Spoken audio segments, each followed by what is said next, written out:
أعوذ بالله من الشيطان الرجيم قد خلت من قبلكم سنن فسيروا في الأرض فانظروا كيف كان عاقبة المكذبين هذا بيان للناس وهدى وموعظة للمتقين ولا تهنوا ولا تحزنوا وأنتم الأعلون إن كنتم مؤمنين إن يمسسكم قرح فقد مس القوم قرح مثله وتلك الأيام نداولها بين الناس وليعلم الله الذين آمنوا ويتخذ منكم شهداء والله لا يحب الظالمين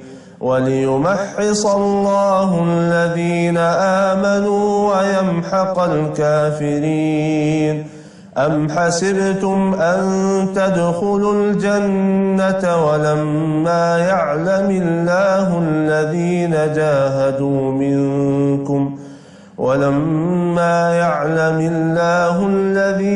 جاهدوا منكم ويعلم الصابرين ولقد كنتم تمنون الموت من قبل أن تلقوه فقد رأيتموه وأنتم تنظرون صدق الله العظيم. Bismillahirrahmanirrahim. Assalamualaikum warahmatullahi wabarakatuh. Ciptakan kemungkinan baru yang menurut saudara tidak mungkin. Syaratnya satu, sandarkan kemungkinan itu kepada Allah yang menciptakan segala kemungkinan, bukan saja menjadi mungkin, tapi juga menjadi terwujud. Jangan pernah bertanya kepada otak yang terbatas. Jangan. Ya Ustaz, gaji saya 600.000 nih. Bagaimana ceritanya saya bisa nyekolahin anak ke luar negeri ya? Semakin Anda berposisi sebagai the loser, maka akan ada saudara itu ya input atau disubmit atau yang mestinya Anda mentransmit sesuatu yang positif menjadi negatif ke dalam kita punya pikiran, hati. Makin tuh ada ketidakmungkinan, ada kemudian kelemahan, ada keburukan, gak bakalan, gak mungkin, pasti hancur, pasti buruk dan seterusnya. Penting sekali kemudian menciptakan satu, walaupun ada ibarat pintu gitu ya pemirsa, ada sedikit cahaya. Dengan sedikit cahaya itulah kemudian kita bisa ngelebarin cahaya itu. Ketika dibuka sehingga terang cahaya itu. Masih ingat cerita hari Selasa kemarin? Saya pergi umroh. Ya, di bandara ada seorang nenek nyamperin saya. Ustaz, beberapa tahun yang lalu Ustaz pernah cerita loh. Ada seorang anak yang ditolong oleh malaikat. Saya sepersekian detik mikir. Sebentar nih. Apa ya Boji, cerita apa ya? Nah, maka diceritakanlah cerita yang kemarin. Kita lihat sebentar ya. Sini. Nah ini. Jadi si istri hamil. Ya, si istri hamil. Ini hamil yang pertama. Lalu kemudian, atau hamil keberapa lah saya lupa ya. Begitu diperiksa ternyata bayi ini bermasalah. Kalau kehamilannya diterusin, ibunya akan bermasalah. Atau anaknya akan bermasalah. Ternyata hebat sekali. Dia ciptakan kemungkinan yang ketiga. Dengan disandarkan kepada Allah Subhanahu wa Ta'ala. Ini dia. Apakah tidak mungkin ada kemungkinan yang keempat? Yakni ibu dan anaknya selamat. Dan perjalanan menuju kemungkinan yang keempat ini dibangun. Dititi, dituju. Ya. Bersama siapa? Bersama Allah Subhanahu wa Ta'ala. Nah. Kita lihat lagi Qur'annya. A'udzu billahi minasy syaithanir rajim. Wa azlafna thammal akharin wa anjayna Musa wa man ma'ahu ajma'in. Thumma awraqna al-akharin. Inna fi dzalika laayah وما كان أكثرهم مؤمنين وإن ربك لهو العزيز الرحيم واتل عليهم نبأ إبراهيم إذ قال لأبيه وقومه ما تعبدون قالوا نعبد أصناما فنظل لها عاكفين قال هل يسمعونكم إذ تدعون أو ينفعونكم أو يضرون قالوا بل وجدنا آباءنا كذلك يفعلون قال أفرأيتم ما كنتم تعبدون أنتم وآباؤكم الأقدمون فإنهم عدو لي إلا رب العالمين الذي خلقني فهو يهدين. Stressingnya di ayat 78.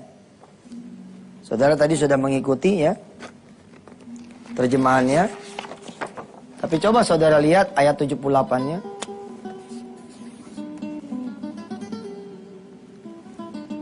Dialah Allah yang telah menciptakan aku dan memberiku petunjuk. Ini saya pegang banget ini. Ketika kemudian orang lagi down, lagi jatuh, kanan kiri juga tidak mendukung, peran Allah Subhanahu wa taala ini betul-betul sangat kita perlukan. Saya ngalamin kok. Gelap gitu. Gelapnya tuh bukan cuman gelap begini gitu, tapi gelap kuadrat. Malah mungkin gelap kuadrat kali 4 gini. Gelap gitu. Double. Wah. Kalau sudah kayak begini, maka membuang kepada Allah Subhanahu wa taala adalah sesuatu yang kemudian akan menimbulkan harapan yang besar sekali. Yang kemana-mana. Kita teruskan setelah yang satu ini.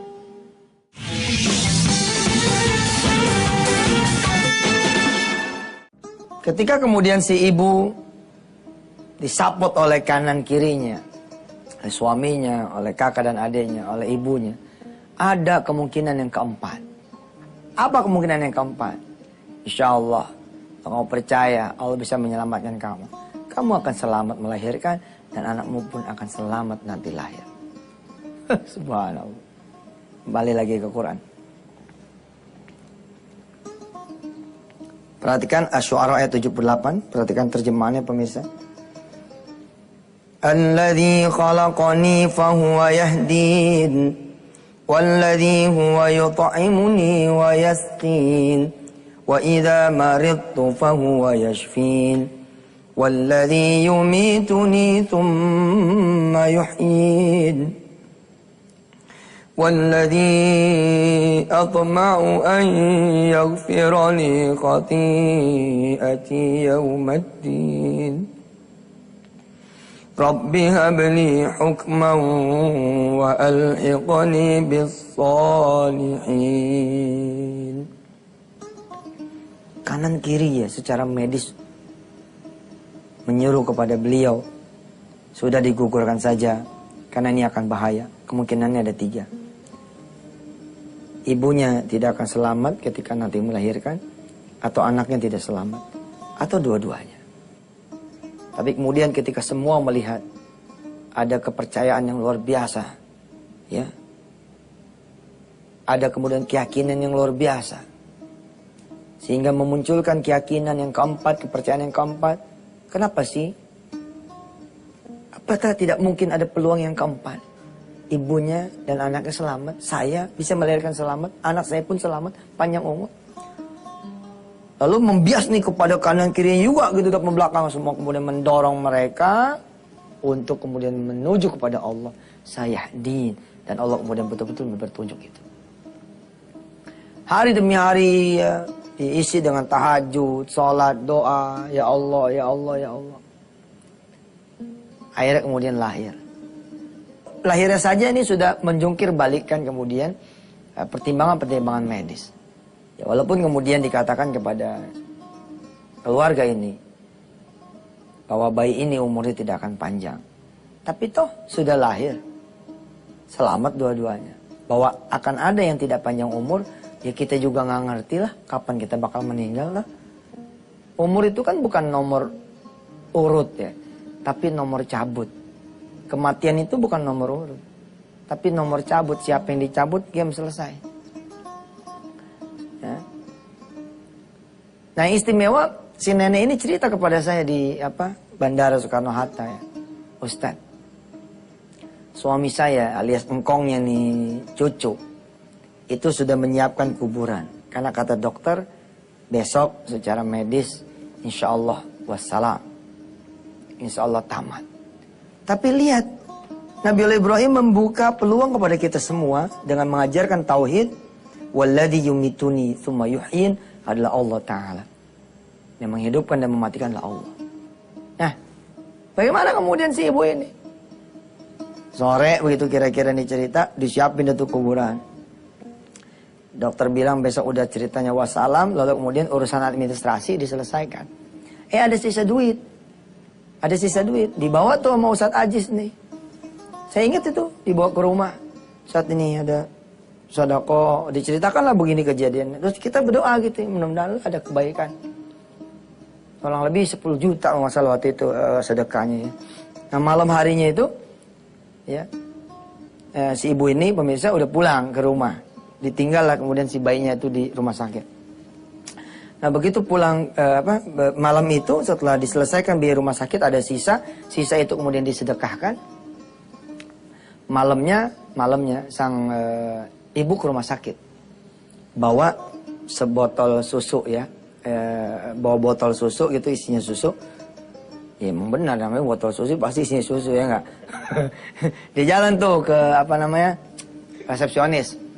Ke suster-suster dia jalan dia bilang saya izin mau ngasih susu sama anak saya. Resepsionis bilang taruh aja di sini. Suster-suster bilang yang jaga taruh aja di sini. Ntar kita yang ngasih. Tapi si ibu ini nyelonong terus. Dikejar sama suster, dikejar. Tapi nggak ada yang bisa ngejar. Dan diperhatikan itu udah ngasih air susu itu kepada sang bayi.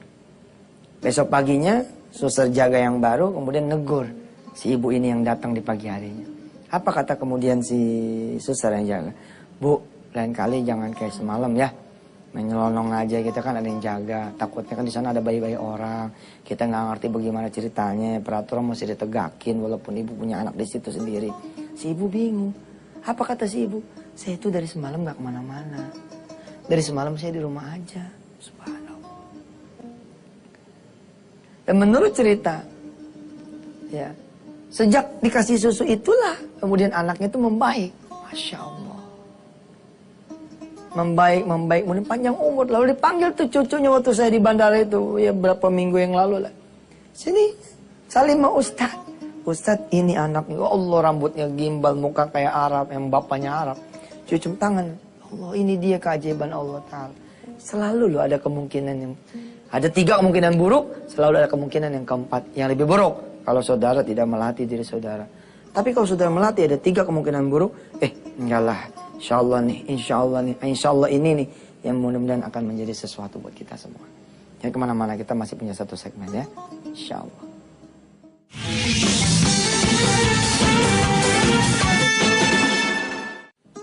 Beberapa waktu yang lalu saya pernah membacakan ayat ke-257 dan 258 surah Al-Baqarah. Betapa Allah betul-betul berusaha agar kita menjadi orang yang yakin kepada janji Allah. Betapa Allah kemudian menunjukkan kepada kita, mengajarkan kepada kita agar kita menjadi orang-orang yang kemudian yakin dengan apa yang diseru oleh Allah SWT. Kalau saudara hafal surah Al-Baqarah ayat 261, di mana Allah menjanjikan setiap yang ngasih 1 dikali 700. Perhatikan Al-Baqarah 261. Siapa yang memberi 1, Allah ganti 700. Ini otak-otak ya, bukan otak-otak maksudnya apa ya? Semua otak, aman dah tuh ngomongnya. Tapi yang enak mah otak-otak deh. Otak-otak atau pikiran mereka-mereka yang gajinya 1 juta. Yang ngumpulin 100.000 lama banget nyampe sejutanya 10 bulan. Puyeng nih denger janji Allah. Masa iya sih ngasih 1 juta jadi 700, dari mana jalannya ya? Dari mana judulnya ya? Dari mana ceritanya ya? Emang bukan wilayah ente. Wilayah ente mah melakukan yang ini. Ente keluarin aja deh 1. Insya Allah deh. Insya Allah deh. Kosong dah tuh dompet. Nggak ada lagi tuh. Ini urusan Allah. Nah lihat ya. Kita akan lihat. Nanti kita akan terusin ya hari Kamis ya. Tapi kita tuntasin. Ya. Bagaimana ketika Allah menawarkan janjinya kepada kita semua. Mathalul ladzina yunfikuna amwalahum fi sabilillah. Siapa orang yang mudah menafkahkan harta di jalan Allah. Kamathali habbatin ambatat sab'a sanabil. أنبتت 7 سنابل في كل سنبلة 100 حبة والله يضاعف لمن يشاء والله واسع عليم. Siapa orang yang sedekah 1, aku akan bayar 700 kali lipat. Allahumma shalli ala Muhammad. Bahkan 700 kali lipat ini masih plus. Bukan 700 kali lipat titik. Tidak. Saya sering bilang loh kalau tausiah di daerah-daerah. Yang lelaki pada bawa duit kan? Ada yang nyengir. Enggak. Saya udah tahu yang ceramah Ustadz. Makanya saya nggak bawa duit. Emang. Kalau nggak kenal sama saya emang begitu. Kalau nggak kenal sama saya emang begitu. Siapa yang ceramah Ji? Yusuf Mansur. Waduh, jangan bawa duit dah. Ngaman. Tapi kalau dia tahu Yusuf Mansur, dia kenal Yusuf Mansur, dia ikutin di Antv, Allahumma sholli ala. Siapa yang ceramah? Yusuf Mansur, dia bergegas ke ATM. Dia bangunin istrinya. Dia buka lemarinya. Dia ambil tabungannya, dia bawa. Nggak perlu dikomando. Suatu saat saya pernah loh, pemirsa. Karena kasihan sama jemaah, nggak tega gitu. Kuyu-kuyu tampangnya gitu kan. Tampang susah nyari duit itu. Masa udah dapat duit kemudian kita suruh sedekah. Kadang-kadang saya juga ada rasa nggak teganya. Tapi subhanallah pernah satu ketika saya tidak menggelar sejadah. Saya tidak meminta mereka semua bangun. Diprotes saya. Ustadz, saya sudah menanti kedatangan Ustadz ke kampung kami. Ke kota kami, ke daerah kami. Kenapa Ustadz? Udah kayak Hairil Anwar gitu. Kenapa? Ustadz sudah bawa duit. Ustadz kagak gelar sejadah. Itu namanya kenal sama Yusuf Mansur. Ibu-ibu yang nggak kenal sama Yusuf Mansur sama kelakuannya kayak bapak-bapak yang tadi. Siapa yang ceramah? Yusuf Mansur. Cincin lu jangan dibawa. Pasti copot. Aduh, saya selalu ya melihat ada the winner gitu di setiap daerah. Begitu saya komando, ibu-ibu, lihat cincinnya, lihat gelangnya, nggak usah disedekain, bawa pulang. Yang cincin 5 gram, tetap aja 5 gram. Yang kalung 3 gram, 2 gram, tetap aja 3 gram, 2 gram. Tapi kalau disedekain malam hari ini, siang hari ini, pagi hari ini, tergantung saya datangnya begitu. Lalu kemudian dia maju bersedekah, insya Allah, diomelin sama suaminya. Udah bilang lo jangan bawa cincin kalau ngaji, lo bawa cincin juga. Insya Allah, begitu pulang tanggung jawab Allah di sini. Tanggung jawab Allah ngeganti. Saya bilang tuh, kalau tuh cincin ternyata misalkan 1 gram, yang kiri 1 gram, ya umpama kata harga gope 1 juta, lalu jadi 700 juta. Tanggung jawab siapa? Tanggung jawab Allah. Kamis nanti kita lihat bagaimana Allah meyakinkan diri kita dengan memberitahukan ya apa yang sudah Allah lakukan untuk kita. Ibarat perusahaan atau perbankan, dia akan ngomong begini, sini taruh duitnya di saya. Ini dia portofolio kami. Perusahaan investasi bilang, taruh duitnya di sini. Ini sudah yang kami lakukan. Kalau Anda mau percaya naruh, ini dia, pelajari portofolio kami. Begitu pula lah Allah. Insya Allah kita ketemu hari Kamis ya. Ya, mari kita berdoa dengan membaca suratul Fatihah bersama-sama. Mudah-mudahan Allah kabulkan apa yang menjadi hajat kita, doa kita, terutama Allah tumbuhkan keimanan dan keyakinan di dalam kehidupan kita sehari, insya Allah. Al-Fatihah. A'udzubillahi minasyaitonirrajim. Bismillahirrahmanirrahim. Alhamdulillahirabbil alamin. Arrahmanirrahim. Maliki yaumiddin. Iyyaka na'budu wa iyyaka nasta'in ihdinas siratal mustaqim. Siratal ladzina an'amta 'alaihim ghairil maghdubi 'alaihim waladdallin. Amin. Walhamdulillahirabbil alamin. Wassalamualaikum warahmatullahi wabarakatuh.